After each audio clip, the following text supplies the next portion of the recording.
Good afternoon, people. State of the market coming at you live every Monday. You know what it is. Telling you what's going on in the market. What are the updates? What are people doing? Hello, Dina. Thank you for jumping in. So yeah, Yeah, we're excited. We got the whole crew. We got Dina, Fatima, and Tashi in the house, and the fellas on the top, Ali and Matthew. And today's going to be all about what? Forbearance. forbearance. Forbearance, a big topic. You know, it helped a lot of people to get out of trouble, right, when the COVID hit. And some of the tenants were not paying rent. Some people, they lose jobs. Some people's hours got cut. Forbearance, the government came with forbearance.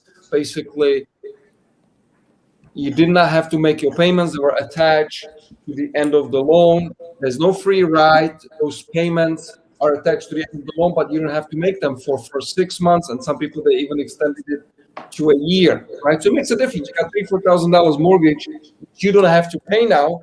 That it gives you some leverage, right? But let's see exactly where do we stand now, more than 14 months into the pandemic. Perfect. Let's get the slides going. So we've got the iPads. iPads view is a little smaller, huh?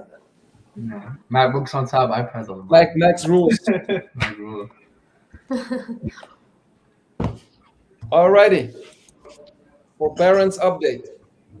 Yeah, so we're looking at the number of mortgages in active forbearance unchanged for the last 3 weeks.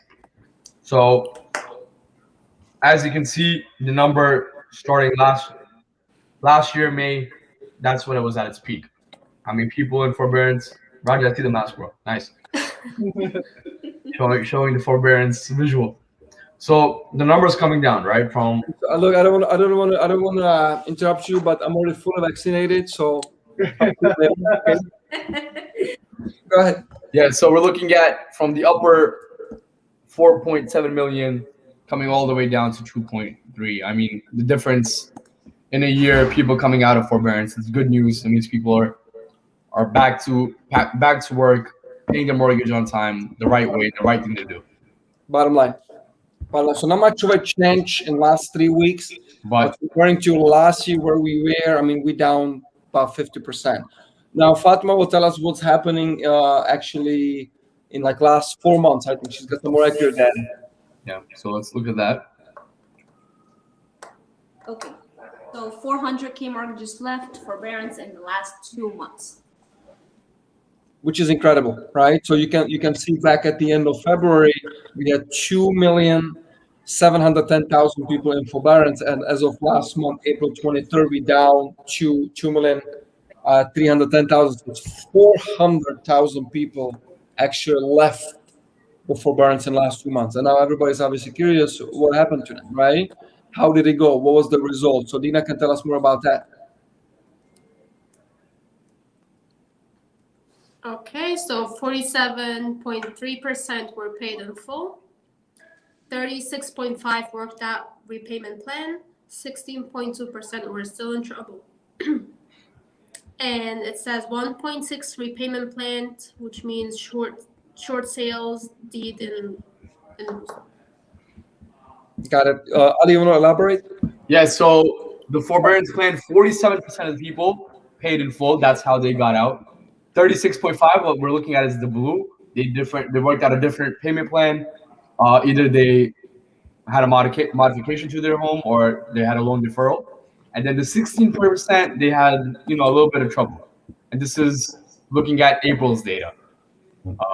So I mean, look, what we're looking at right now is the green, which is almost half the pie, and the blue, which is a bigger half of the second pie. So good news in the forbearance picture is people paying off their homes, working out a repayment plan. Little chunk of 16% still in trouble, but hopefully they get out of it. Yeah, exactly. We're always hoping for the best. All right, Matthew, let's wrap it up, brother. No. All right, so upon leaving forbearance, the percentage of borrowers who are paying in full, it did decrease from last year, 52%, now down to 47%. People who have worked out a plan it increased from 42% to 32% to 36%. So that's a good thing. You can see how people are now working out or even paying out in full. The percentage who are still in trouble, small increase, 1% from 15.2 to 16.2.